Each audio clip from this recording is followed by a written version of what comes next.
Good afternoon, everybody. Welcome to LessonPix Live. I hope you're having a great afternoon. Everybody's staying safe. We have quite the afternoon today. We have fantastic guests, probably the best known of any of the guests we've had on this show, and it's going to be amazing. We have a whole hour here, probably about an hour here, focused on literacy, specifically targeted at those who have disabilities and extra challenges in that area. We have two of the real leading speakers in the field here. Let me bring them on, along with our very own speech path Beth Poss. So we have Dr. Caroline Musselwhite, Dr. Karen Erickson, and our very own in-house speech path extraordinaire Beth Poss, without whom it turns out we would not be talking to these lovely ladies. Let me get sorry, Caroline. Let me get the little LessonPix dude off of your head. There you go. So how are you ladies doing? Welcome. Great. Thank you. Happy to be here. Yeah, and I'm going to go over a little bit of introductions here. I think people probably know Beth. Beth, some people know Beth because she was my guest a couple weeks ago with Chris Bouguet, talking about games and using them in therapy. But she is also, from the screen behind her, you can see that she's a very enthusiastic new member of the LessonPix team as of January. She made a very timely move to join us in January, and so she actually reached out to these wonderful women and talked to them about Readtopia back in January, I think. And we started working with you guys, and I'm so happy with how this has turned out. So I'm really delighted to be able to chat with you. And Beth, thanks for making this happen. So if I would bet that most of the folks who are watching this have a clue of who you are. But let's go down real quickly.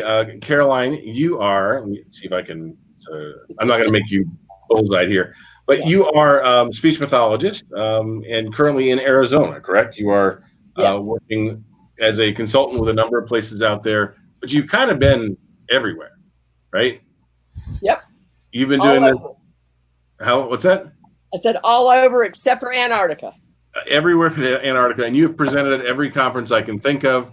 You worked in New York, in North Carolina, Arizona, now Louisiana, and you've published on a lot of what we're going to talk about today over the years. And if people don't know, look up Caroline Musselwhite. You'll know all about her because she's all over the internet, and she's done tons of interviews, and you can learn everything there is to know about what she's doing. Fair enough? Sounds good.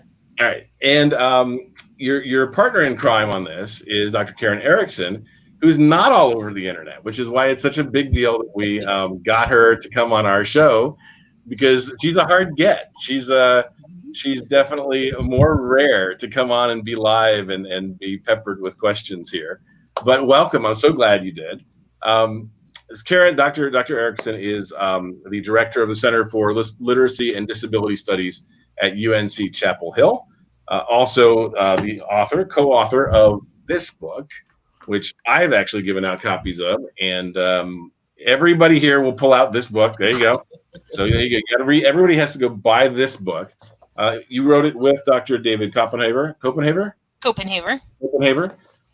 about how to teach people to read and write, why to teach people to read and write when they're not, when they have extra challenges. How about that?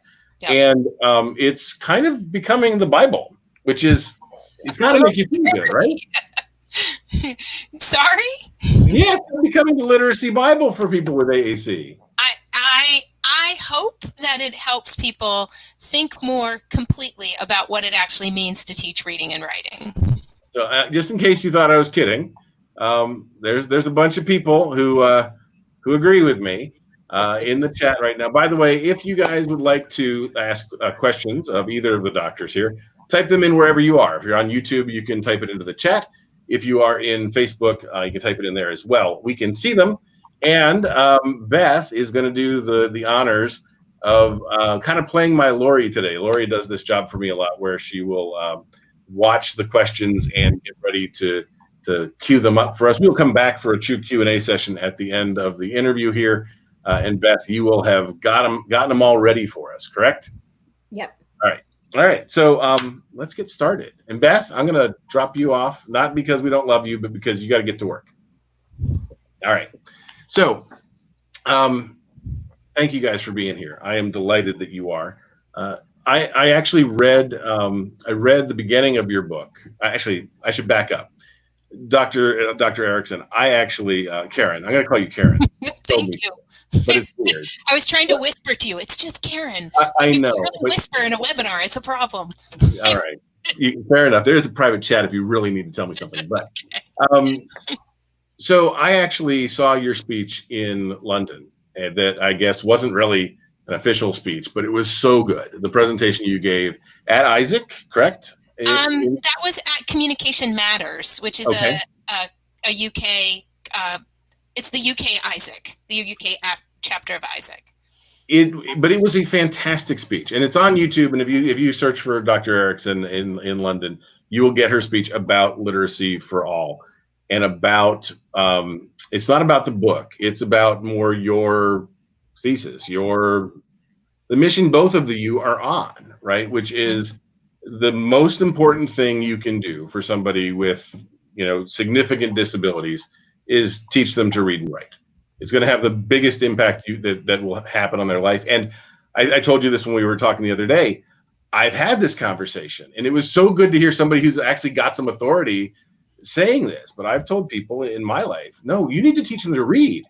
It's not about any of this other stuff. Everything becomes open if they can read and write. And I loved seeing it. So we're gonna. I'd love it if you could give us kind of a little bit of where this is. Explain this to us, and the fact that everybody. You're not talking about everybody except the starting point is everybody. Yeah. Correct? Yeah. Right. Yeah. I think for us that was one of the exciting things about the book is that we were able to sort of talk about the scope from learners who really we're not even sure what their intentional communication acts are or not, and trying to think about how do we even get started to build early joint attention, but build early symbolic communication, and doing that in the context of literacy.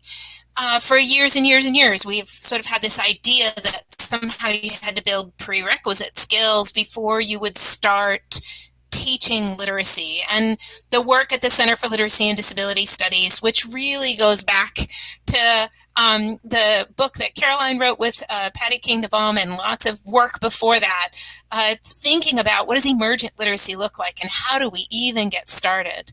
And so we really mean all means all. And in fact, I think that there's this really important inverse relationship that the more significant your support needs are, the more important it is for us to teach you to read and write. If you have really complex, multiple support needs, you need people to take care of you and to help you. And we need to stop thinking about this mantra of independent and start thinking about helping people have the skills they need to be in control of their interdependence. And that's a really important thing. And if we're going to help all become readers and writers, then we have to get to the place where we are trying to get as comprehensive in our approach to literacy as possible. We can't just pick or choose a couple of skills. In the US right now, we're so standards centric. We can't just pick a couple of standards and think that we're going to teach those to mastery and then we can move on to the others and think that that's going to lead up to anything that is the kind of literacy skills that allow you to have control over your interdependence with the people around you. So this notion of comprehensive instruction is one that we started playing with it, right, Caroline, years ago in this name of balance, and how do we make all of the pieces fit within a school day, and what does that look like? And so between Caroline and I, you've heard us talk about balanced literacy and 4 blocks and lots of versions of what we're now calling comprehensive. And it isn't just a name change. We've gotten smarter. We know what are all of these pieces and how do we need to put them together in order to maximize the impact of our instruction. So Carol and I got approached by our friends at Don Johnson to take this work that we've been doing for years and work with them to create this Readtopia, which is this connection to the work that we're talking about today. And so what we were able to do in working with Don Johnson is take what has been really almost 30 years of us working together, which is kind of crazy, right, Caroline? Because we're like 30. How could we be working together for all of those years? And well, you look 30. Yeah, right. When it's really blurry, I'm sure I do. And so we've been working together for all of these years and really figuring out all of these pieces. And this Readtopia has been our first opportunity to work with every one of those pieces getting packaged together in this super teacher-friendly kind of way that we're having a lot of fun with it, right, Caroline? And it's been so amazing because before that, we're trying to help teachers figure out how to develop curriculum at the same time they're trying to practice comprehensive literacy approach. And it was completely overwhelming to teachers and therapists to try to be successful. This is just, it's been real exciting that now we've made it much more approachable and doable and engaging and powerful. It's been fun.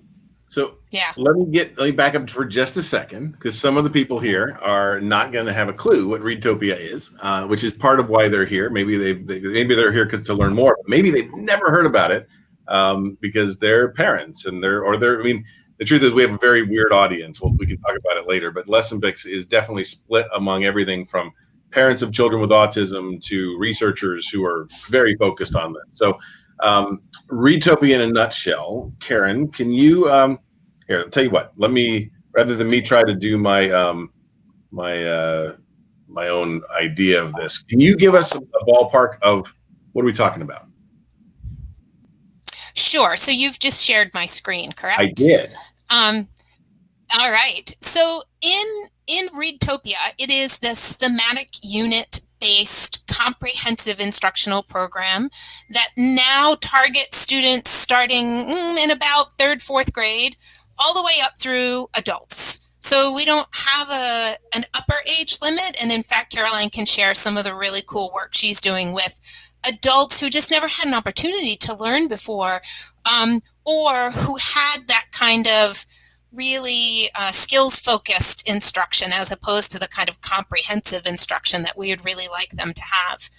So all of you can get access to Readtopia by going to demo.readtopia.com and registering, and then for free you can have access to 2 full units. So I'm going to walk you through the components of one of the units, which I'm realizing I'm in.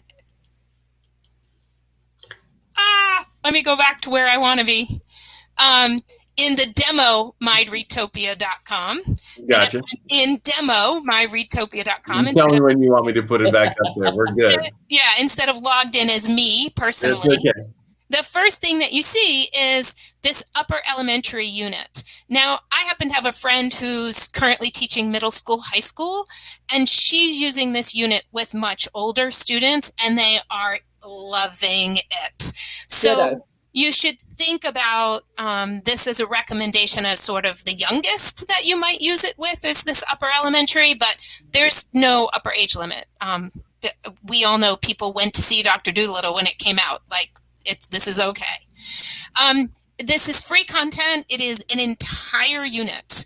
And it's all wrapped around a book about Dr. Dolittle. And the components that are in this include video lessons that build background knowledge, build vocabulary knowledge, help set the stage for the rest of the literacy instruction that's coming.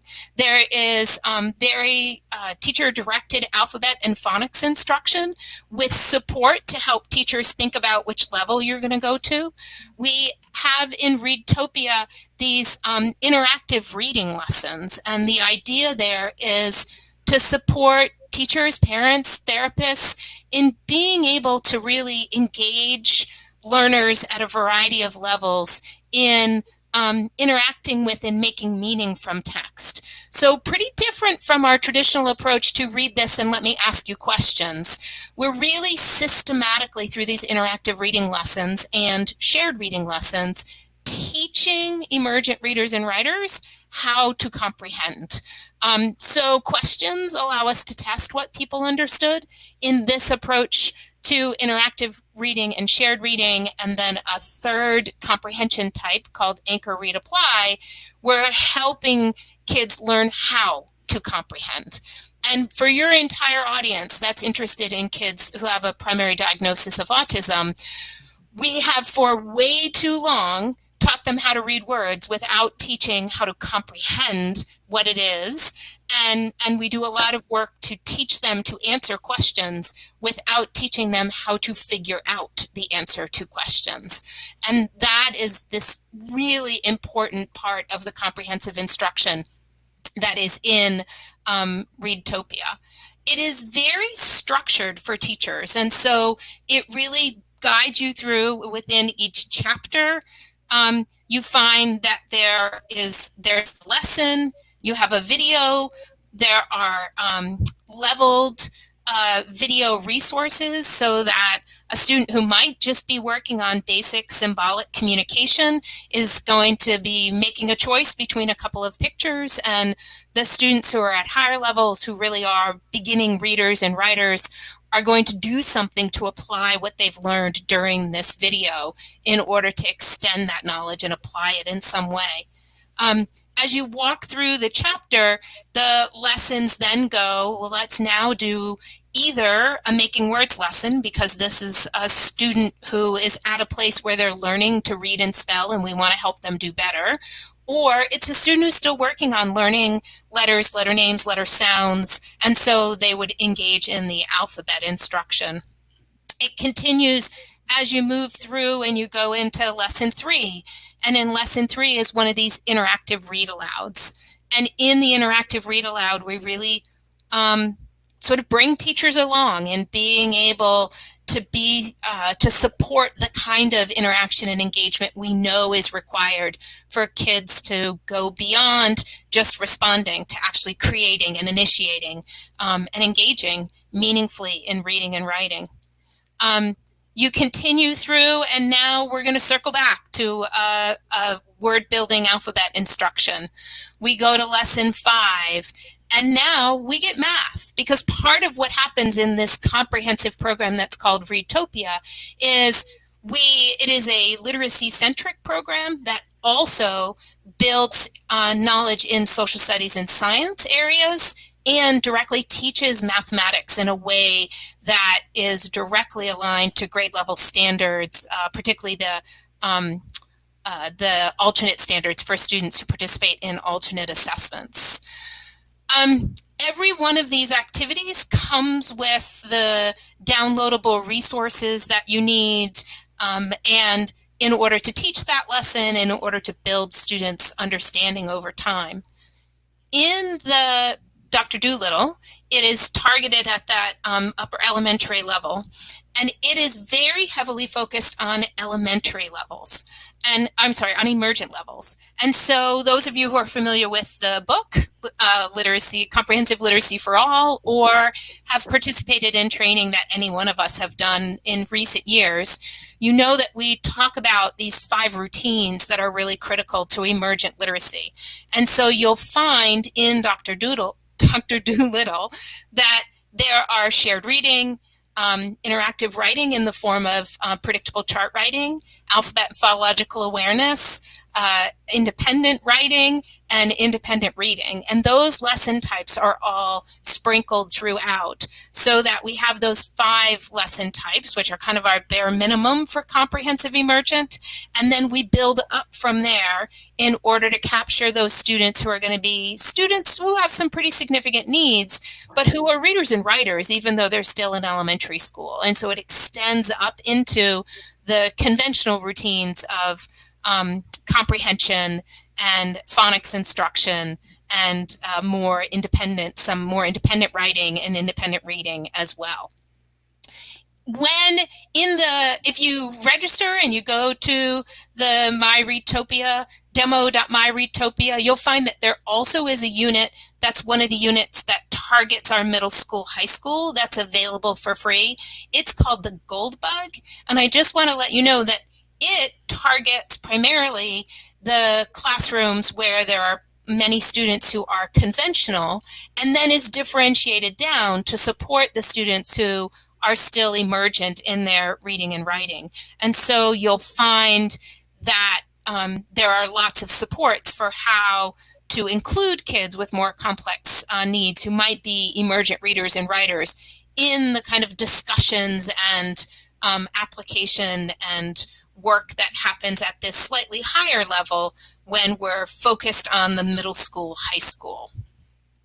Caroline, do you want to highlight some other things within there? I'd love to. So one of the things that I've been really excited about is that when you read the Comprehensive Literacy for All book, one of the chapters talks about conditions for literacy learning. And there are about 10 different conditions. And these have been woven in because of Karen's oversight in developing it. So things like knowledgeable other, that we need this knowledgeable other who can give really good informative feedback, who really can help students figure out stuff for themselves, not just, this drill and kill, not just, make sure you get it right. But one of the things that is done so well is that the lessons are scripted in a way that people can learn. Like, how do you do a picture walk to really maximize that? How do you help students with print referencing who really aren't used to looking at print in a way that helps them? So in the elementary unit, we have those kinds of activities too. We have things that support, we talk about repetition with variety. If you've heard Linda Burkhardt or me or Karen or Patty King DeBon in the last 25 years, you've heard us talk about repetition with variety so people can own something, build in generalization. They're not learning this skill with this teacher in this room with this one little set of materials that they never take out. This is developed. So for example, Karen was talking about the anchor, read, apply, where we anchor to what students already know, and then they read or watch a video or do something and then learn to apply it. Those kinds of lessons are throughout Readtopia because that's good practice for helping students learn. So just if you look at the 10 tenets, they are absolutely realized within the curriculum because Karen has been so careful to make sure to guide this, and then the people who are creating materials get it. And so they're making sure that those tenets are really well developed. So that's been real exciting for me. And I do think one of the super important things for people to wrap their head around is this is truly curriculum that teaches reading and writing and social studies and science content and mathematics. And so often when we talk about curriculum for students with significant challenges, we end up with curriculum that might teach some content knowledge, but doesn't always address in a comprehensive way all of the other skills that need to be built over time. Readtopia is also very unique because every lesson has supports at multiple levels. So for example, in the there's a form of learning to read information text that's called the close reading lessons. And those of you who are in general education elementary settings in the US know that this notion of close reading is a really important thing. And you can't find people who have written about it in a way that makes sense for kids with significant challenges. But what we've done in Readtopia is we've created multiple levels, 4 levels of these 10 different kinds of information texts. So we're teaching kids how to read and make sense of biographies. We're teaching them how to read and make sense of timelines. We're teaching them how do you read an article and integrate the kind of sidebar information that you also often find. And a student might, in the first time through, be working on that with one of the lowest level of the text types, but we have students who across a year might, in the unit that they start with in the fall, be working with one of the lower 2 levels who, as they're introduced to new units at the end of the year, are able to engage with those new units at a much higher level. So it isn't just that it's leveled in terms of like a grade band, it's it's leveled in order to grow with students over time. And there are assessment tools and database decision-making supports that are built in order to help teachers and teams really be able to figure out, where should this student be right now? How do we help them? How do we direct them to the right kind of alphabet or phonics or big words instruction? How do we get the right level book in their hand in order to maximize their understanding and success with that book? And I just can't say enough about the teacher supports in there, because I think that it's really important to know that so many teachers who are working with students with the most significant disabilities haven't had the background training to help them figure out how to do that.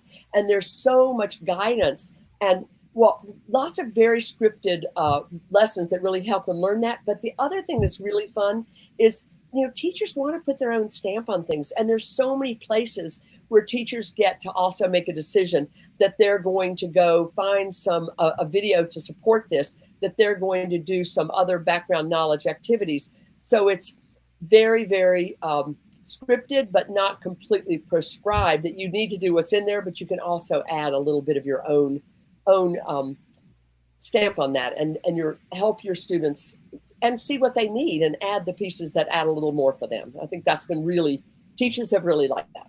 All right, so ladies, I have a question, and I know it's going to come up later. So Beth, I might be cutting off one of your questions, but my favorite parts of the book. Now, if you know my background with AT makers, I'm a total geek and I'm all AT all the time. And I'm not a literacy guy. I did read your book. I liked it, but there were parts of it that got me more than others. And a lot of it was about working with people who use AAC, who use switch control, use what you call alternative pencils, which I love that term. I didn't know that term. That shows just how far back I was when I started reading your book.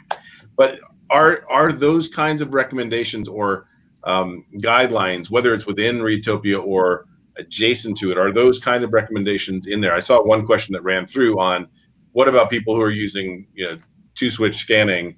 Is there the ability for them to participate in this?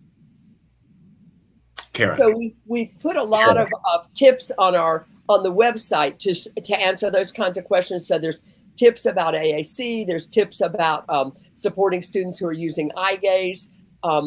We've done a number of webinars, particularly connected to this whole telepractice. So if you go to the Readtopia website, you can get the webinars that I've done with Jean Marie Jacoby, where we talk about some of those kinds of strategies. We talk about how could we support our students who need to use partner-assisted scanning. How could we support our students who are using eye gaze? So we've given a lot of those in those, and then I'll let Karen jump in and share that.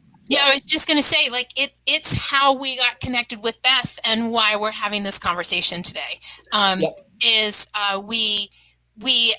We were able to tie into lots of Center for Literacy and Disability Studies resources that Caroline's built through the years, resources that are open source that other people have made available that make the different components of Readtopia accessible to students who need alternate access or use switches, for example. But we still were working on trying to support the group of students who don't use speech or sign to communicate and don't have their own comprehensive AAC system. And we needed some way. This is all about teaching initiation and meaning making and applying what you've learned. Readtopia is not about giving kids 3 answer choices and teaching them how to point to the right one in response to a question. We are really trying to build engagement and interaction and communication and help older students, learn to make meaning in order to be able to use literacy in really self-motivated, purposeful ways across their lives. And the one group that we know that we're in classrooms, we see it. And there are these students who we know can learn this, but they do not currently have access to their own AAC supports. So they don't have a picture-based system, or their system is only focused on teaching them to make requests during free time or meal time. And making requests isn't going to take you very far in a literacy program.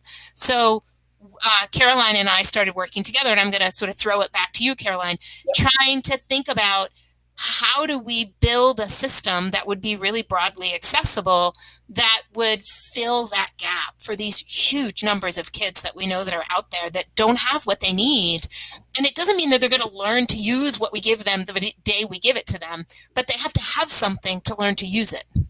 Right. Yeah. So we were getting requests from people saying, could you send us a little set of vocabulary to go along with this unit? And Karen and I got together and said, no, that is just not what we believe. Like, if we do that, then we believe in temporary language. Yeah. If we just make a set that goes, here is your set of words that you can use while we talk about Dr. Dolittle. And so you've got all these words that talk for Dr. Dolittle, but you only have them out when you're doing the Dr. Dolittle activities, and you do not own those words. You are just renting them by the unit. That is not okay. Our students need to own the words. If they have a word, so I'm going to share my screen right now. If you'll share my screen. You bet. Okay. So please, technology work, right? Yeah, you'll need the Alt tab there. Okay. Nope.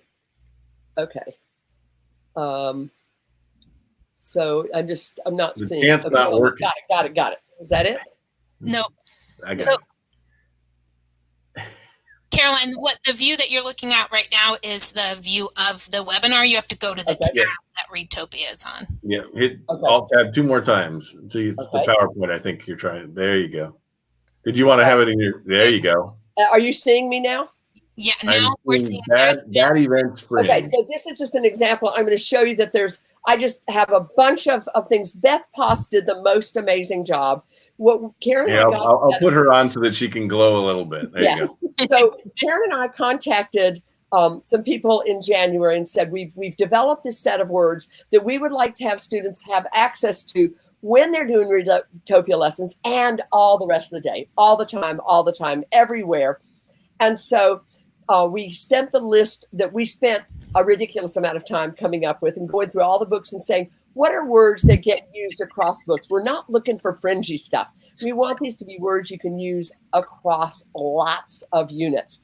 And so here is the core set that we came up with the universal core 48 words that, of course, are going to go all day long. They're all day words. But then we had some character words that, I know sailor sounds really random, but I'm telling you, if you're reading Treasure Island or 20,000 Leagues Under the Sea or Huck Finn, there's so many Readtopia units that have some really great characters, such as a monster or a creature. I mean, good luck talking about Frankenstein if you don't have that word creature. But the other thing about it, I was talking with a colleague about it, about just how fun these words are. Here are some bad actions that these are not just about Readtopia. Do you think there's never the word trick? Like, hey, let's play a trick on somebody. I am so into pranks, and I'm so happy to have this word available for everybody. And another one I wanted to show you was the hunt. We called it hunt and fish because we know that some people don't want words like die, dead, kill, shoot, stab. But you know what? Those are words that we need to talk about a lot of these books. So we kind of snuck them in under the hunt and fish. And by the way, I now want to have a shout out also to Lori. Holy cow, what a fabulous job she did drawing these symbols. Are those great or what? Yeah, so Lori is Lori Binko, my wife and co-founder, who got a list of things that we needed drawn and kicked butt, getting them done very quickly. Yeah, you might have been prioritized. Yeah. And so comments, this is not your typical epic, cool, nice.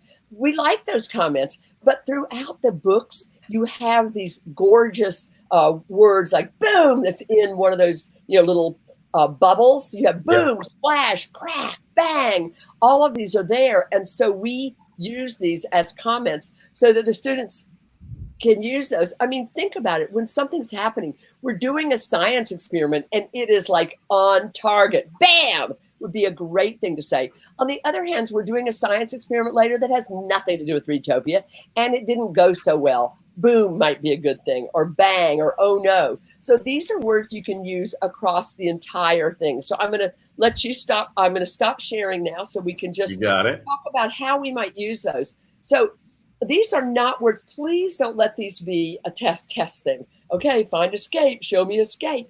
These are words we're using when we're modeling, when we're talking about it. These are words we hope the students are going to use these words when we're doing activities where we're having a conversation. When we're anchoring, we may have, so what are some, we're doing something about, we're talking about settings, or we're talking about character descriptions. Whatever we're doing there, we usually have a lot of talking in the anchor, and we have more conversation in the apply. And so the students can use these words to be successful, but not in a test concept, but just in a conversation. This is about communicating. Literacy, I think one of the things that gets forgotten so many times in especially like classrooms, we have a sense that literacy is just about worksheets or activities. No, literacy is really, really social. And so these are the kinds of things that are going to make it more engaging and more social. Now I'm going to turn it back to Karen. So the Caroline and I were really committed to creating this system that would work across units so that people would realize that we're teaching communication and language and interaction every day across the day, and then we're also doing that during our instruction. Bill, right. I think you printed and put it together. Oh, so yeah, let's do that. Yeah. So I saw something come by that said there was a typo. We fixed it before we published it. She's showing an early version. Yeah. So yes, I did create an early version of this. Let me see if I can change my camera. And so while Bill's doing that, I'll explain that this is already available. You can link to it through my Readtopia site by going to the resources and clicking on communication. Or those of you who are LessonPix users, it is available for free within LessonPix. It is and in free fact, for if you everybody. go to LessonPix, just to be clear, it is for free for everybody. Yeah, it's free. Right, not as if for LessonPix so members. So if you go to LessonPix.com. Yeah, sorry. So it's lessonpix.com/Readtopia, right? Right, absolutely. And I'll show it in just here. I can show you here. So this is what you'll see. I'll walk you through it in a second, but first let me kind of show you this one. Sorry. So this is it put together. So it uses our standard communication boards template, which is a core and fringe board. But rather than being fringe for a particular subject or something, these are the groups that you created. And I have access. I'm the only person here, I think, who still has access to a Velobind. So I was nominated to put one together, and I did. And so you'll see all of those are in here, and you do have the full core board. You'll see here it talks about the communication boards for the thematic units, and then these are the ones that you guys put together. So this is what it looks like physically, and I'll show you. Let me go back to this. And while he's finding that, I'm going to say that for classrooms where you have kids rippers, you're going to want to use cable ties instead of velo bindings. Just saying. Yeah, and you'll need to laminate it. And I was the only user, so I was fairly safe. Okay. I use that one for my travel version. But gotcha. So, but this is what you'll find at Readtopia at lessonpix.com/Readtopia. You'll see an article that Beth wrote about this, links out to my Readtopia. And then if you slide down a little bit, you'll see two big things. The first is the entire set of everything. So the core board and all of the fringe boards are right here where it says download the complete communication board set. It's a PDF file. It's free. You don't have to be a LessonPix member. You don't have to be anything. You just go to the site and you can download this. It is exactly what we just showed you. In addition, over on the right, these are links into our sharing center. So if you wanted that comments section, we also have it set up here. And the reason we did this two ways, I mean, obviously you can just download the PDF. Why would you need this? If you want to make this different, if you need this for, large format, or you want these on individual pages, if you are a LessonPix member, and I would need to log in to be one, hold on a second. And I'll show you. So if you are a LessonPix member and you're logged in, then instead of just downloading the default PDF, you can always load these same pictures up in your tray.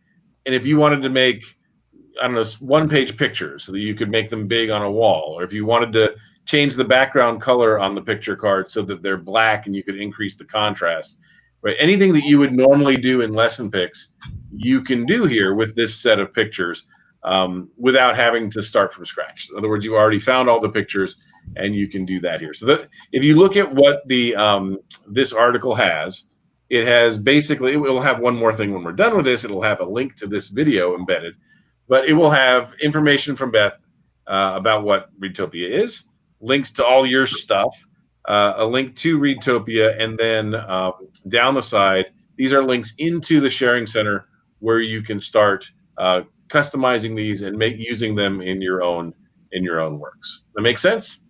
So will you open it? Will you do something for me right now, Bill? Will you go to landforms and water bodies of water? Sure. And just open that up.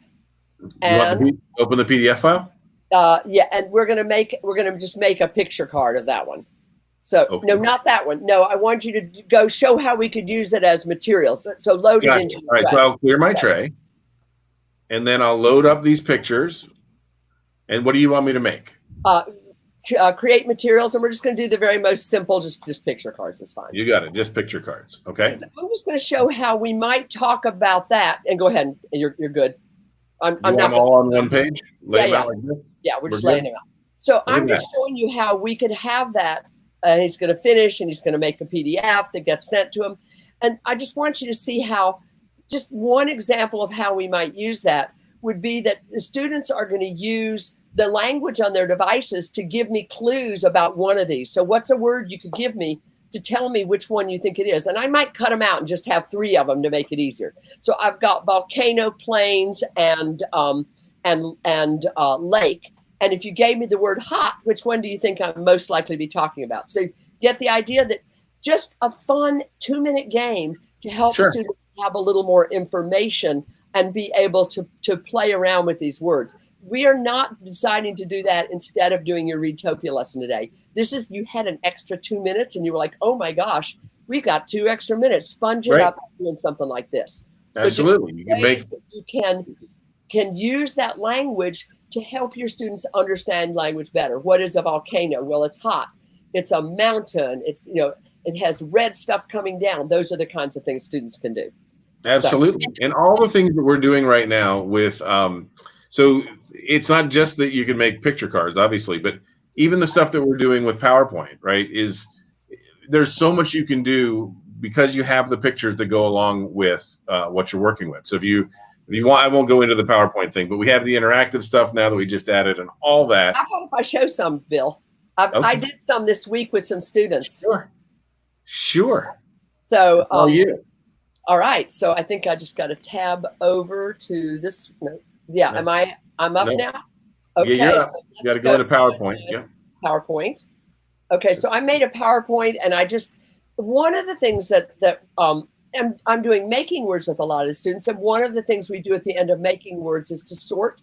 I'm just upping the engagement a tiny bit. So I didn't need it, but I downloaded this 3x1 sorting mat from LessonPix. And then I just added different things. You're going to see that I've made this into a spinner where I've got the word man, and I'm going to ask the student, where does it go? Is that a 3-letter word, a 2-letter word, a 4-letter word? They're going to tell me, and I'm going to accept what they said. I'm going to move it over here, and we're going to then give that informative feedback. We're going to talk about, well, let's count the words. If we're looking for a 4-letter word, let's count it. 1, 2, 3. Uh-oh, that's a 3-letter word. Where should I move it? So we can just do that type of activity and move it over. I could also, I'm going to go down to the next activity and say that another way we sort. Now, am I just making this stuff up? So let me just go show you where I got this. This is very explicit. Sort for, that tells you when you've done a making words activity, you've have these, let's just go up one page. So I had these letters, A-M-N-S-T. I made these words with students. See, the directions are really, really clear. And so this is those are all from the teacher handbook of Readtopia. Yeah, absolutely. Making words lessons. And so when they're ready to sort, they're sorting for different purposes. And I'm not spending a lot of extra time. I just made I find this more important when I'm working with students who are, right now in teletherapy, I found it even more important to hold engagement. So I've got to sign in again. Sorry about that. That's We're okay. working on it. Changing the activity. No worries. Let's see if I can please password work. So, did it work? Nope. Okay. Try it again. Yeah. Got to know your password. I do know my password. I'm just wondering if I had it in. Yeah, there we go. So now what I need to, I have these same words, and I can now change the game. I'm going to play this as just, repetition with variety. I'm going to use draw cards, and I'm going to create a game with the cards and a hat, and I'm going to draw it. And I got Caroline Musselwhite selling my product on my live stream. Or is it a word? Does it start with T? Oh, does that start with A? Nope. Does it start with a T? Nope. Got to put that in the other file. So that's another thing I could do. I could also have set this up as a dice activity. I do a lot of things. So when we were working with the students with compound words, I had some, every, any, thing, where, body, and then we're hitting the dice, and the dice come up, and one says some, and the other one says buddy, and we've made the word somebody. So we can do things like that. The next thing I'm going to show is onset plus rhyme. Boom. I'm just changing I just duplicated my slide, changed what I'm looking for. First letter, we're looking for the word ending, etc. And now I'm going to have to go back, and I'm going to.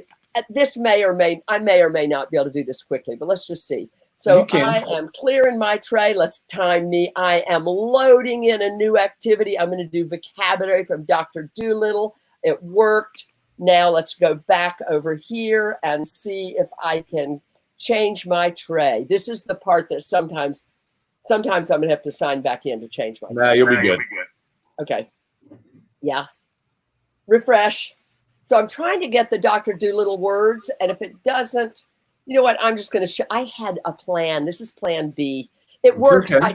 It just may not go as quickly as I'd like. These are the words that were going to pop up in the hat. And then I was doing this on Tuesday with a student, a young woman who has Rett syndrome and is just really enjoying Dr. Dolittle. And Krista is a young woman who uses augmentative communication, who's a tutor. And so Krista was on this this teletherapy session. And so when we pulled a word up, and I'm going to try one more time to see if it's ready to refresh now. Please, technology work. Yeah, that's your one part. Yeah. Are you logged into the same account? Yeah. I mean, I just did this morning 3 times and it worked. It's just being online. Anyway, okay. You get the idea of what's happening. Let me just go. I'm upset that it's not working. All of this content that Caroline is talking about are in the lessons and are described in a very prescriptive way through Readtopia. And what Caroline is doing is adding these really nice technology-enhanced interactive features by using LessonPix. And particularly in today's distance learning world, this is really important as many ways as we can to keep kids engaged and interacting with us when they're across town in their living room instead of in our classroom or our therapy room with us. Gotcha. So, yeah. Okay. And we don't need to worry about this. It works. I did it with the student live and it worked fine. I'm actually surprised that it's not working. I'm curious if you go back to your if you go back to your browser, would you do me a favor? Click on where it says your LessonPix. Let's make sure you're still logged in. Okay. I'm not sure you are. You're not. So you timed out there. That's why it wasn't working. So I also see a bug I need to change. I need to tell you when that happens. And you know what? This is helpful because it ain't like this isn't going to happen to the rest of you, right? That's right. It's happen to you at home. So now let's refresh and see if it's going to let me load it. Yeah, it will. Okay. Yeah. It better. It better. There you go. And it's there. So now I'm going to play I'm going to create my game. I actually wanted to spin or whatever. Right. I could draw it. I could spin it, whatever. And when it came up with this equator, now this is not a word that I'm necessarily adding in, particularly things like evaporate, I'm not adding in. That was in one lesson in one unit. I am not adding that in. But Krista then was going on her communication device and modeling. So what we're doing, and I'm going to get off the sharing. Oh, actually, I'm not, because I want to show you one more thing. So Krista was on her device, and she's using her nickel words to buy a 50-cent word. It's called descriptive language teaching. It's something Gail Van Tatenhove taught us. It's a really important thing for our students to know. If you don't have a word, a big word, use little words to describe it. So we're teaching that, but we're also teaching them the definition of equator. A line that goes around the earth, not real.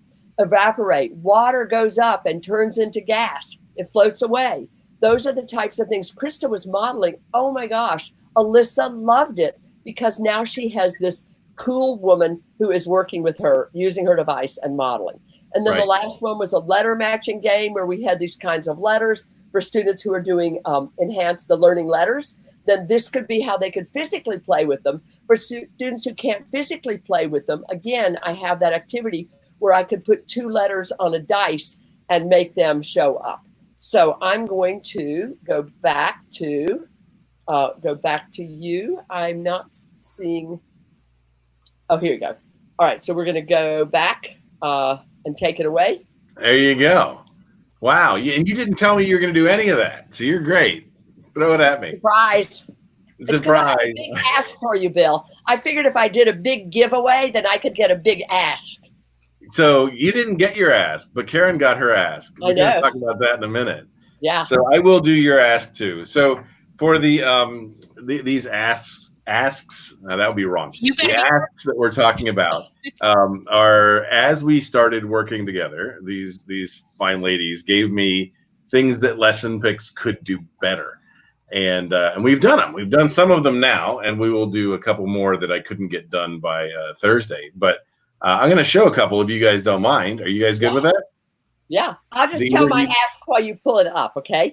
Yeah, we know this is on your to-do list. We just want to beg you to do it faster. This is a Laurie ask, and it's a hard one, but it's so important, is to have the high contrast symbols available. I work with so many kids with visual issues. That probably won't be a Laurie ask. I'm working with some people on that, on a way to adapt the symbols that we have, but that's not it's not one of your asks. So you haven't asked me that one yet. So you're throwing new ones in the middle of the webinar. That was your ask is the fact that you want me to be able to publicly. It means we really, really want it. No, it means you've learned that it gets that wins. Yes, That's please. all it Yes, means. please. It means you guys have learned that this is how it works, is that you say it publicly and everybody feels guilty if they don't do it now. But we're also I will, but I'm gonna be grumpy about it. So it's okay. So Karen's ask was a little bit different. So Karen asked, when we started working on this, let me start a little bit differently. Many of you will already know this, that if you go to your LessonPix page and you slide down, we had the ability to add text symbols, but it really wasn't easy to do. Like you could type in I don't know, apple, ask, and whatever, right? You can do whatever you're working on. And there were 3 options. Basically, you could make them match the words that we have in the library. So you could make them one of these 3 styles. So you could make them red with black outline, white with black outline, or all black. And you could make them Comic Sans, regardless of what you wanted to do. You were going to get Comic Sans, even though I hate Comic Sans. That's the way it was going to work. So we had the ability to do fonts and fill colors in the symbol builder, and we just made it easier here. So you can go in here. You can clear your tray. I do recommend you clear your tray before you start, and you can say, here are the words that I'm working on. I can go and say I want the ones that match the LessonPix symbols, but if I don't want that, I can say I want a Century Gothic font with, I don't know, let's make it simple, a black background and no border, and I want to add the new symbols to my tray. So if I hit add words, it will just do that, because computers are good at automating stuff like that. So if you look up here, kind of hard to see in the green, but here, I'll go ahead and create materials. I want to make, I don't know, let's make picture cards are fine. Here are the words that I just needed. There are now symbols that I can use exactly the way you were just doing this. They're in my tray automatically. I don't have to kind of keep track of them and add them individually to the tray. We made it easy. And I told you guys about this. I'm not sure if I had shown it yet. Yeah. And then Karen said, what I really want is if you could run the sound finder and I don't know, I want to search for app words or here's ack. Let's do snack. I want to look for ack words. That's at the end of the word. And it was so funny the way she said it. It made me really focus on letters and words for a minute. She said, I want you to get all those pictures out of the way. and it really says a lot about Karen. And so many people online are laughing right now because they've been hearing me say that for 2 decades. Right. And I don't and Deanna Wagner posted this, which is funny. We'll come back to this in a second. So, yeah, right. What I told her is I can't get rid of all the pictures because that would kind of get rid of the point of LessonPix. But I didn't say that. What I can do is we always have had these top matching words down the left-hand side, which are all the words that match what you've searched for. So if you search for final K words that are 2-syllable, these down here will be 2-syllable final K words or final ack words as well, right? So we'll go back to the 1-syllable, and they'll be down the left-hand side. They've always been there, but there used to be a button that said request images. And if you clicked it, it would let you ask Lori to draw the pictures. And this has been a nightmare because nobody ever really thinks about it.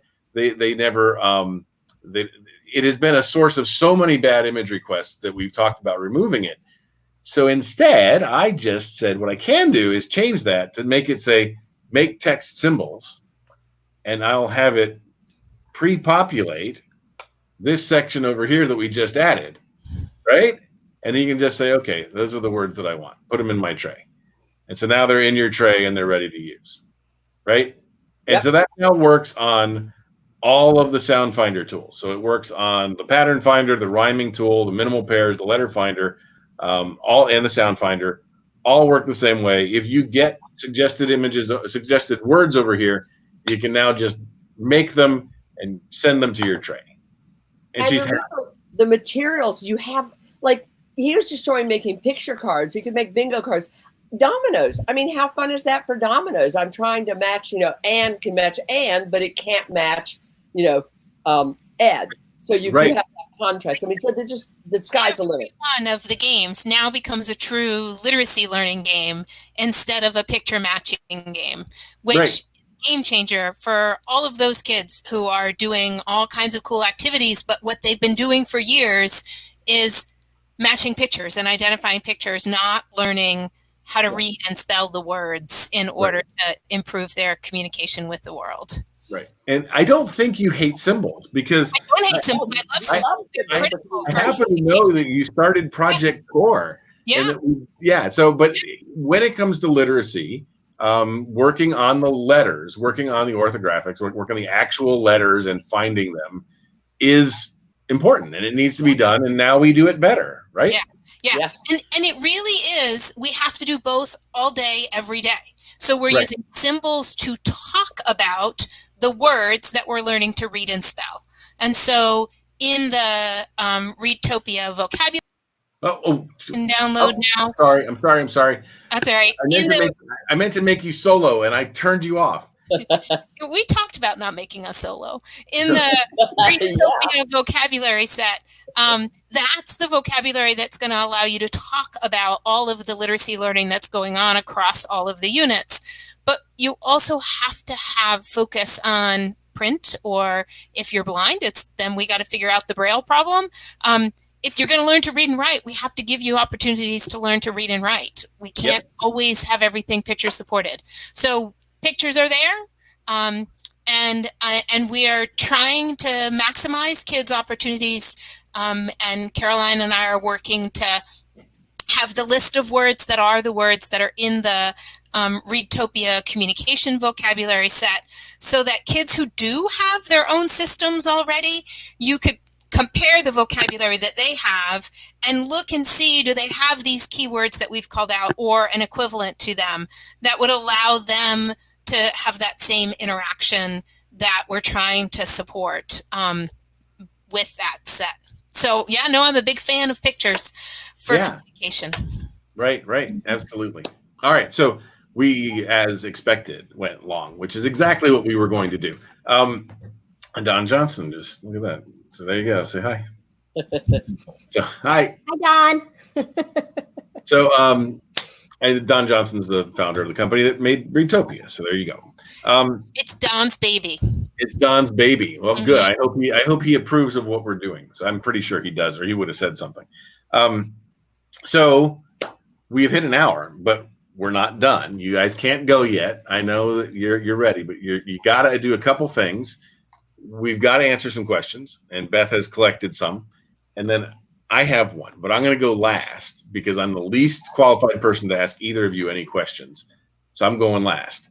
Beth, what are they asking on the chat? So there's a lot of different questions. So if you look at, I sent you them in the private chat. The one that I'm going to answer real quickly is some people wanted clarification of what was free and what was not free. So all of the communication boards that we developed that align with all of the Readtopia units, those are completely free. You do not need to subscribe to LessonPix in order to get to them. You can go onto the LessonPix website and search for them. You don't have to sign up. If you want to be able to make activities like Caroline was showing you in PowerPoint with the LessonPix add-in, that you do need to pay the $36 a year for a LessonPix subscription. You can make this book with everything in it to support your kids for free. For zero. Right. And then, of course, there's the 2 units in Readtopia that are free downloads right now. But then otherwise, that also is a subscription program that you purchase through Don Johnson. So just to get that piece there. So otherwise, we had a lot of questions about materials, adapting materials for students with visual needs. And I know we talked a little bit about high contrast from the LessonPix side, but perhaps from the Readtopia side, Karen and Caroline, there was a number of people that were asking about using that with individuals with visual impairments. So I'll let Karen go first, and then I have something to add. Yeah, so we have followed all of the rules around trying to maximize print size and white space and make people who are going to be print readers most likely to be able to access and learn to use the print in the way that it's created in Readtopia. And we're not using special fonts. I saw a question pop up about the bubble font. And I'm going to say pretty publicly to what I think is a really big audience that I have some concerns that I think it's a reasonable way to draw kids' early visual attention, but I worry that some of that gets in the way of kids actually, you have to attend to individual letters in words to become a reader and a writer. And I worry a little bit about do we really know enough about the impact of that bubble writing for kids with CVI? I think it does help them learn to identify whole words more quickly than if we don't have it, but so does pairing a picture with the word. And we do have a bunch of research that says ultimately pairing a picture, like like in LessonPix, a picture and a word, you're making it take kids longer. It's making it harder for them to learn to attend to the word and learn to read the word itself. So we're not doing things like picture-supported text. We're not using special CVI bubble writing fonts. We're using print and then following guidelines about making that as clear and clean as possible. And go, Caroline. And I also just want to say, and I don't remember, I believe it was the webinar that Jean Marie Jacoby and I did. We gave some ideas for how to support students with significant print disabilities when they are part of a group who is doing Readtopia. So we have some ideas and some connections and some resources and references in that. They're just way too much TMI for the amount of time we have now, but we have some great ideas there.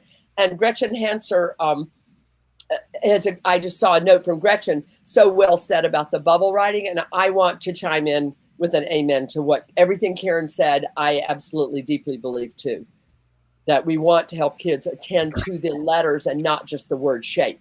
Although the word shape is might help you be fast early on, I'm not sure it's going to get you past the starting gate. Okay.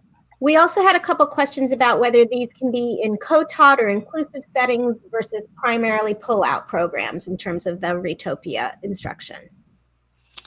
Yeah, I think particularly as our collection of Readtopia units gets larger and larger, it becomes really possible to think about all of the ways that the multiple levels and the comprehensiveness of Readtopia makes it possible for kids who otherwise are just participating in adapted materials as opposed to getting comprehensive instruction. And so many of the units align to the same kinds of lessons that are being used in general classrooms.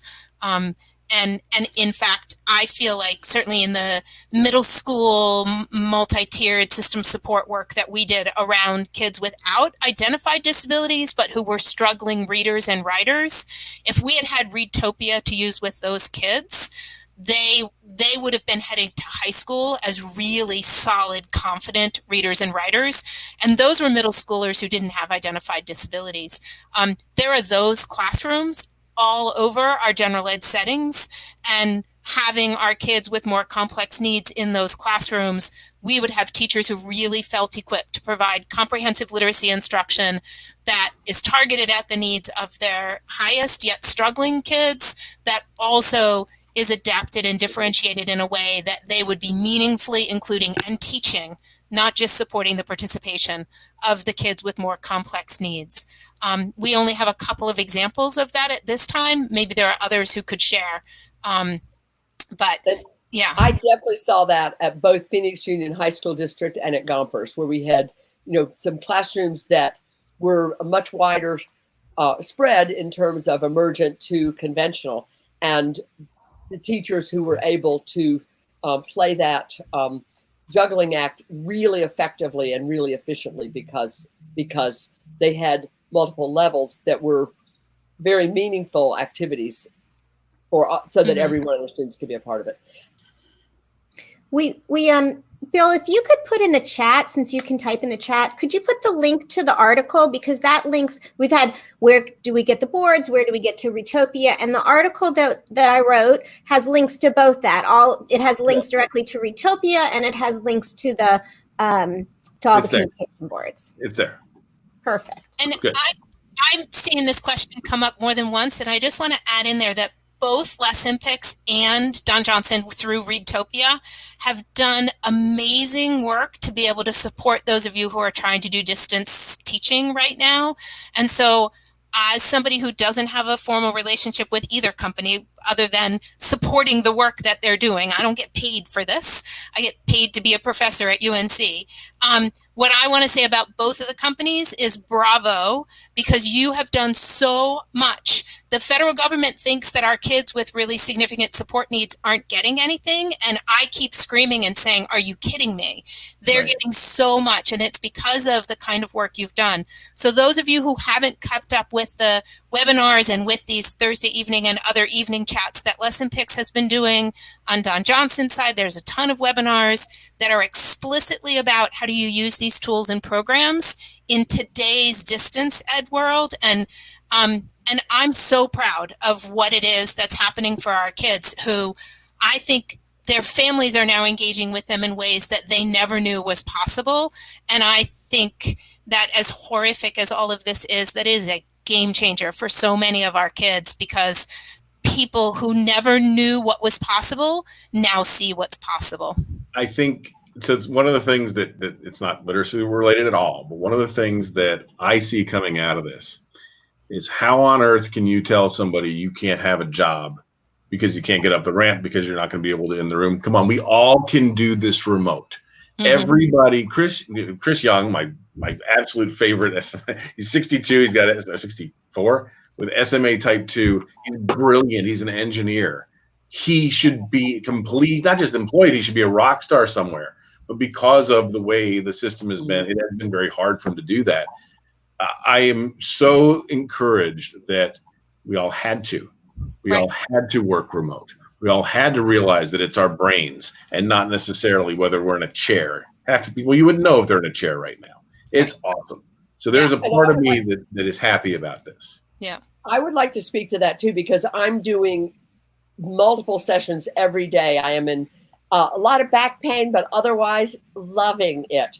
I am so shocked. The students I'm working with who are using eye gaze are so much more engaged in this format where they can really see me and they can see the materials well. I'm finding that Readtopia through distance learning is just, it is easy. It's the way it's set up.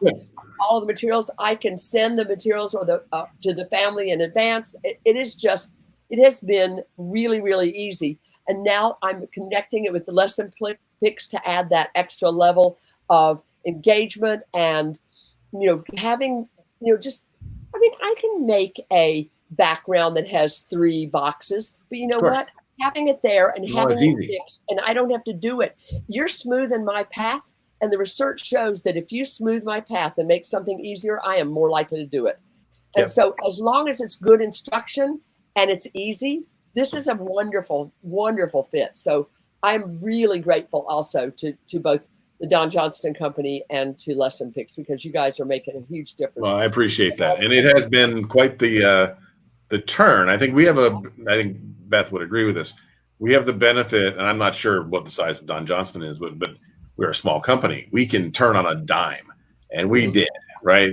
Mid-March, we realized, whenever it was they canceled AOTA, we had this meeting, and we're like, the world's going to change. We need to turn. And we were able to. I'm really proud of everybody here, Beth included, who did that. Lori, remarkably. And me, a little bit. I did a lot of this stuff.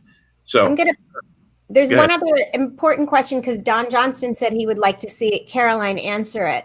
How do you support, I think this is the question he meant, how do you support kids with literacy tools that are in post-secondary programs where students are told they don't need this type of learning anymore? Oh, I am super excited to talk about this.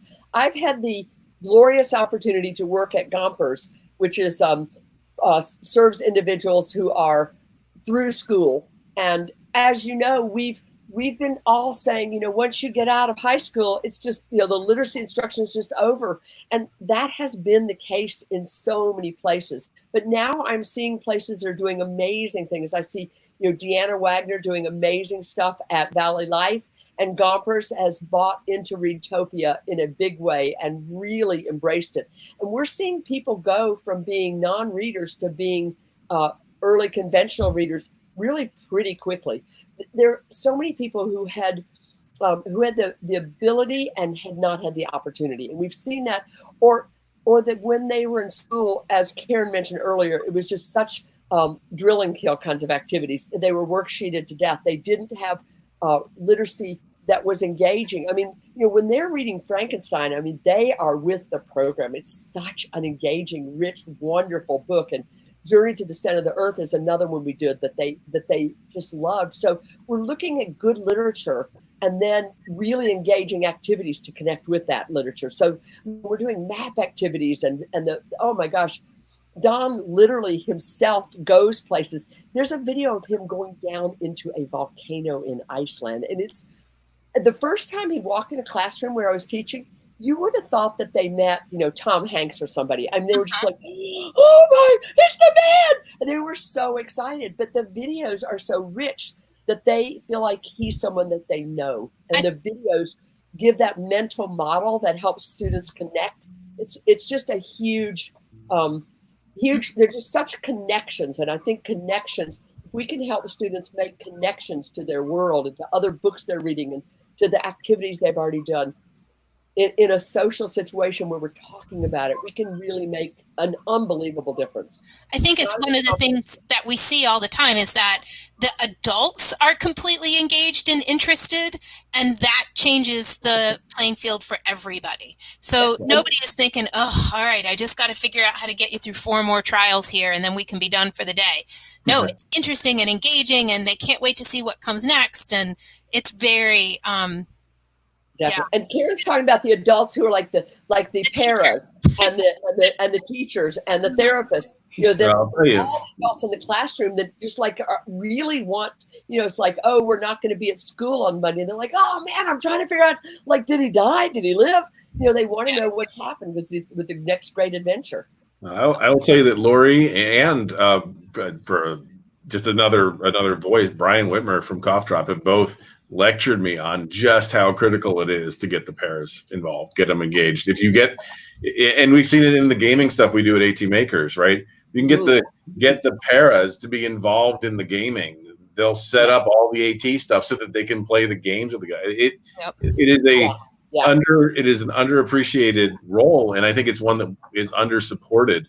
It's part of one of the things we do a lot is to make sure things are easy enough that your paras can do this work, right? So, Beth, anything else critical we need to answer? A few people have asked about pre-K or up through like kindergarten, second grade. This is really upper elementary, middle school, high school. So is there a recommendation? So let me do two questions. Is it gonna move down into pre-reading and pre-K, or is there something that you recommend instead? Obviously, your book covers earlier stuff. What do you recommend on that? Serve up yet another company. The Reading Avenue is one of the board maker instructional activities, and the and you thought it would be good to bring it up here on the LessonPix show? You asked, and so I'm throwing in one more. Fair enough. And, Reading Avenue is a comprehensive instructional program for K2 in specific. Okay. So and I'll just chime in real quickly. I mean, I know I've learned so much from Karen's book, and a lot of what I inhabit is an early childhood world. I'm doing a half-an-hour webinar tomorrow. I put the link in there through ATA New Jersey on early childhood and reading. It's not going to go nearly in depth as this. It's 30 minutes. But I think you can take the philosophies of this and from the book, The Comprehensive Literacy for All, and apply it to anybody who is learning to read. Yeah. And I know that you've been working on, as you've been reading the book, you've been creating different LessonPix activities. Yeah.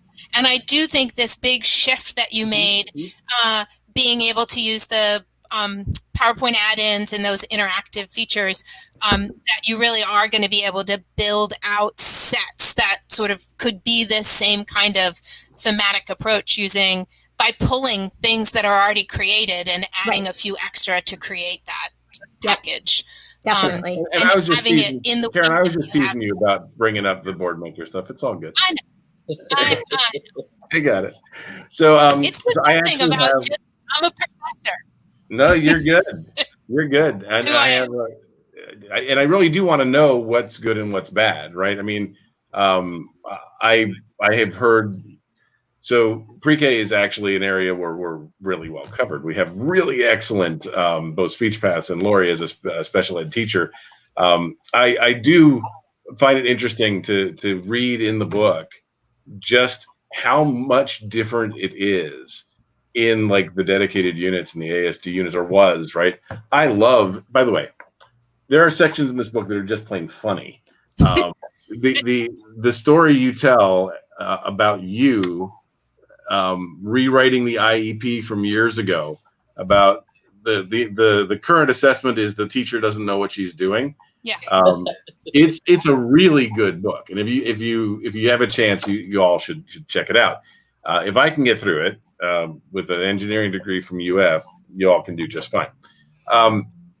I do want to share something. If we are we done, Beth, with questions? I think we pretty much hit everything that let's make a promise for the people in the chat, especially in the Facebook chat.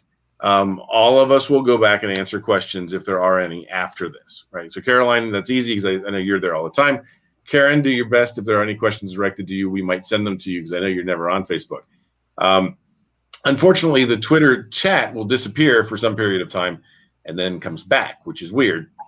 That's not us, that's YouTube, not Facebook, YouTube chat. We will take a look at that as well.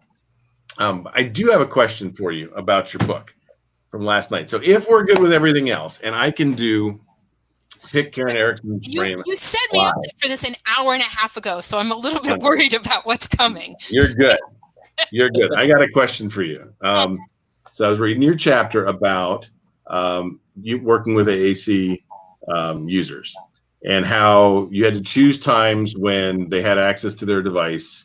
No, choose time, that's not quite fair. Choose times when they were focused on using their devices for communications and when they're using it for keyboarding, and planning out the day and things like that, right? There's a whole section on this, yes? Have you seen any research on fading visual supports? I'll show you what I mean. Mm-hmm. You can tell me, yeah, that's all been done and you should do it, or no, it doesn't work and here's why. By the way, if anybody has questions like this, Karen's the right one because she knows all the research about everything. Okay. In this really narrow field. That's okay. It's okay. The best field. So I brought up the board that we made here, right? So this is our symbol supported board that we made, and you'll see that it is primarily visual with the word underneath, right? Which is our preference for communication. Yes. Right, which is our preference for communication. But as people move forward and into early literacy or pre-literacy, does it make sense to fade the symbol? This is the exact same layout where the symbol is smaller, the text is bigger, and we can go to another level of this, right? Where now we have the reminder of what the symbol is, but it's more about the text. We can literally fade the symbol if we want to, or we can get rid of it completely. We fade everything else. We fade prompts, we fade all kinds of other supports. Does it make sense to do something like this? So I'm not in favor. And it's partly because we're lousy at fading things. Once we put something in paste, we never get rid of it. And so you say we fade prompts. No, we don't. We blame kids for being prompt dependent for the rest of their lives. We're not good at fading prompts. We're not good at helping kids develop whatever that final, right? We're really good at task analyzing and we teach those little skills, but those little skills then don't build up to the big thing that you were trying to teach. And so the research that looks at the most efficient way to teach kids to read those words is to give them those words. To give them by themselves or in isolation with no pictures. And if you're insisting, you don't mean for communication, you mean for reading, Karen. For literacy. If your goal is teaching kids to read those words, you want to give them the words. And if you're going to use visual supports to help that, then this is Miranda and Fawcett. They showed that the most effective way is to actually have them match the picture on its own to the word on its own. So that they're actually having to visually attend to the word to figure out which word goes with which picture. So there is a place for using words and pictures, but it is having kids match the word with the picture if you have a reason to be teaching words in isolation in that as whole words in that way. And that is more effective than having the picture there and fading it over time, right? Okay. Because what's happening with fading it over time is that all of the early work, the kids' visual attention appears to be to the picture and not to the word. And so they eventually start paying attention to the word when you fade it, right? The other piece of that is why we're big fans of pictures in communication is that the pictures, the visuals as you call them, are much more visually distinct from one another than the words. And once you know how to read words, and not just as whole words, but you know how letters and sounds work to put words together, then it's very easy for us as adult good readers. We quickly differentiate words from one another. But kids for a while are struggling to look at those, particularly on the core board that you showed. Those words are visually so similar, right? Sorry, wait. Let me get back to the right screen. Sorry. Yeah. Right? Yeah. Like, just look at go and do, right? Right. Like, wow, if you're not a reader and a writer yet, there's just, how do you think about all of the people who are adults, who don't know the difference between where and were? Think about, right? Like there's all of this practice that has to go into a print-based system that's a whole word system being super efficient. Right. But the pictures are much more visually distinct. Right. Even these, where the words are bigger, are still, at least you can spot them. Got it. Mm-hmm. And it makes sense. I mean, I was talking last night to Lori, right? We were talking about this because you read books, you talk about it, right? And I was talking about, actually, our granddaughter has probably a phenomenal vocabulary. She's 3. She probably has 1,000 words. she won't read that number of words for 4 or 5 years, right? And she won't be able to quickly read what she can currently say. She'll tell us how she's exhausted. You're not going to read that for forever. Yeah. And folks who are using AAC devices, they need to communicate way before they can read, right? They need to communicate so much earlier than they can learn how to read. So you need something quicker and easier and accessible. I was just curious, based on the amount of work you were doing to try and segment this day, and it's spelled out in the book very clearly, if that would be helpful or otherwise useful. And I love the fact that you had an answer, even though it was no. I won't waste any more time on it. So we're Bill, good. There's another question. Will LessonPix let us resize the font? I know that's something. So the LessonPix font. So yes and no. The font will currently. Let me answer the question rather than let me show this rather than try and talk through it. Okay. So if you're talking about right here, where you're creating the words quickly, no, it's going to fit the fonts into the box that you have. If you want to change the font, you can always go into the symbol builder and you can make the word exactly the way you want. You can say, I want the word back. I want it in Century Gothic in blue, and add the text. And now you can move this. You can make it any size at all that you'd like. And the end result is the same. You end up with a picture, a text symbol that you can use. But now you can make it whatever size you want.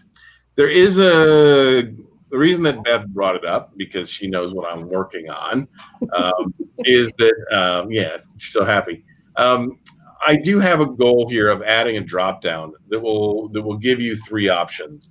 One is what we have now, which is basically shrink long words. So if you type in the word backpack, it will actually shrink it because it's too long to fit in the box at the same font size as all the rest. And the problem with this is that if you're making a set of words and you want people to cut them up and reorganize them and play with them, that can be a problem because they're all in different fonts. And I get it. So there will be an option in the near future to say, for everything that I'm creating right now, make them all the same font size. So they would all be the same size as the one that requires the smallest font. Does that make sense to everybody? So if you did backpack with Mac, Crack, and Pack, they would all be this font. We don't allow you to change the individual. Sure. If you want to do any other fonts, just use the Word plugin and make them any font, or PowerPoint plugin, make them any font size you want. We don't let you choose individual font sizes for individual words on this, because we are all about making it easy. Right. And it rapidly becomes complicated when you do things like, I want the first 3 words to be in one font and one size, and the next 2 to be wider. And I want the A to be full size, the top to the bottom, and everything else to be, as wide. Like, just if you want to do that stuff, we have a symbol builder. Go make your symbols and we'll be good. It is about what Caroline was saying about smoothing the path, right? That's not smoothing the path. That's giving you a billion options that you're going to be confused with, and we'll have lots of support questions about. That's that for an answer. Yeah. No. Yeah. I want to clarify, there have been some questions about teaching words. Sure. There's pretty clear research. It is absolutely the case that with kids who have any level of intellectual disability, the most common literacy research that has been done is what are the most efficient ways to teach them to read whole words as sight words. But at the same time, there are 5 decades of research with learners without disabilities that say anything we do to teach kids sight words doesn't contribute to their later ability to read and write. So you want to minimize the amount of time that you spend trying to teach whole words as words on their own in the absence of much more time teaching kids how letters and sounds work to come together, and that they're learning to read every letter in the word, not the whole word. We have so much research in particularly the field for kids with intellectual disabilities, and over and over and over again, we just keep demonstrating, and they learn these whole words even faster if you make it dance and make it do this and make it do that. But the instructional goal is a problem, because you can teach them to read as many sight words as you want. It's not going to contribute to their ultimate ability to be someone who can read with comprehension and write to communicate with other people. So we do, as adults, have huge, and kids starting by the time they're at the end of first grade, have pretty big sight word vocabularies. But those words became words they recognize with automaticity as sight words because they first learned to decode them and process them in some way. Right. So that piece is super critical.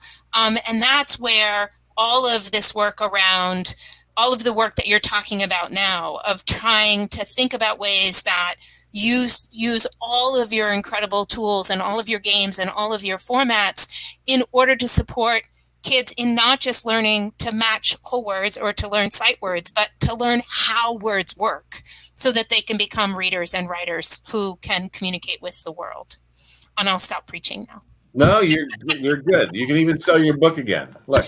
Yeah, there's a whole chapter on that in there. I know. It's and actually it's pretty accessible. I mean, if you're motivated to learn this, you can learn it from this book, right? There's an unbelievable number of references in some of the chapters because like half the paragraphs are like proof that she knows what she's talking about. But it is very accessible for somebody who is motivated to know this. There's no I don't think this is something that a motivated parent couldn't get through. What do you think about that? That's certainly the feedback that we've gotten, and we worked hard on making it accessible without shortchanging access to what the research says, because we know that that's a critical component for people to be able to do what's best for kids is to be able to demonstrate that you're not making this up, but there's actual research to support that. Yeah, well, I think it does that, and I definitely.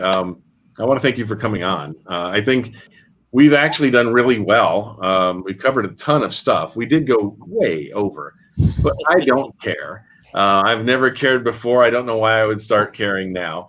And listen, I had you on. I'm going to take advantage of it. So any questions for you guys? Either of you have anything that we didn't cover that you think is critical?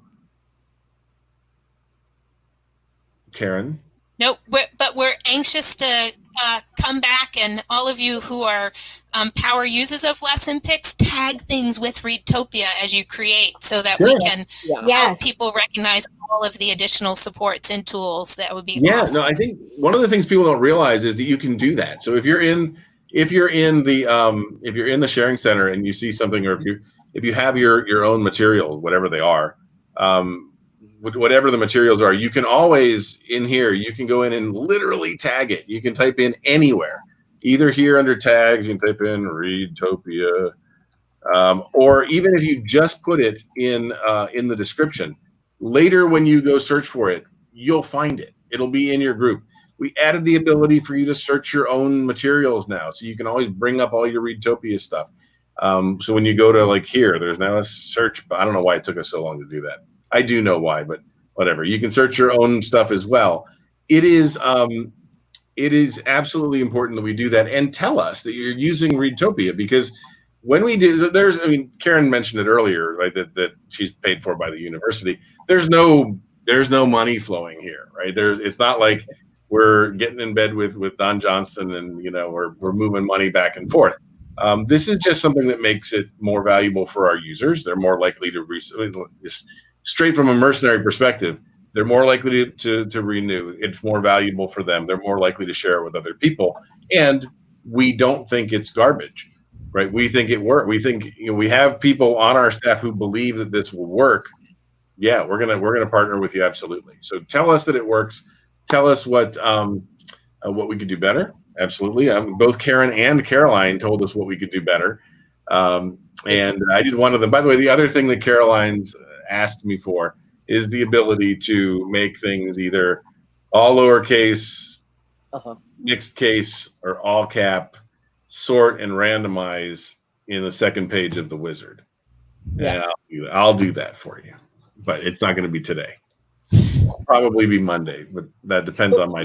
We so appreciate how responsive you are. It's a really big deal. I had a big thank you for Beth and Lori, but I want to say a big thank you to you, Bill, because we mentioned this and we see it, within weeks is wonderful. Or and hours. Some of it, exactly. Sometimes the Karen button happened in about 2 hours. Yeah. But that was probably because it also killed another bird. Solved a right? problem. Yeah. Yeah. That's right. I could get rid of that stupid request images button that was so bad, and I could help Karen Erickson. So yeah, that's going to happen. So, all right, I think we're good. I think we're going to go back and answer our questions on Facebook. Thank you, ladies. I do think I know who my next guest will be. I'm going to go to this for a second. I think my next guest might be Brian Whitmer.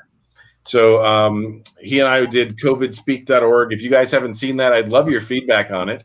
It is a way to, here, I can show it. Why not? I have you here. Down the road, I'd love your feedback on it. It is a way to covidspeak.org. It's free for everybody who needs it in an environment where they are intubated or otherwise unable to communicate. It places a communication layout around an image so that it basically gives you eye gaze remote.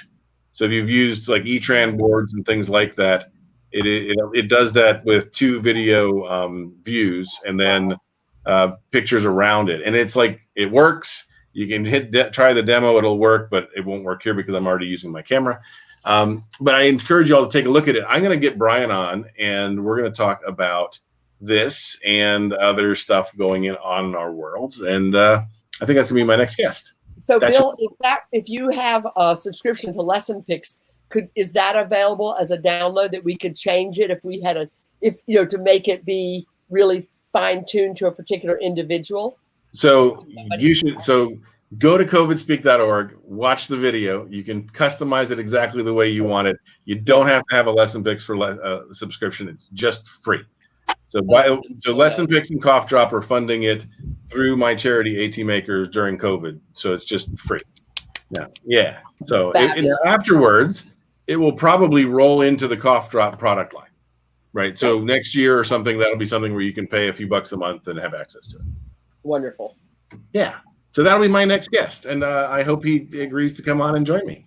Thank you, ladies. Thank you, Beth, for all your work on this and for your help in running this. No. And I appreciate this. So thank you all for being our guests here and joining us, learning something. For those of you who joined from AT Makers, I hope this was worth me pushing it out to you. If you are working with somebody with AAC, I will tell you that I learned a ton from this book, and you should read it, if only to support the few people who are even if it's just your kid. Erica, Jonathan, read this book. It'll help your kids. And thank you all very much. I will talk to you all probably sometime next week. Good luck and have fun. Bye. Bye. Thank you. Group hug. Thank you guys so much. So awesome. Bye. We appreciate it.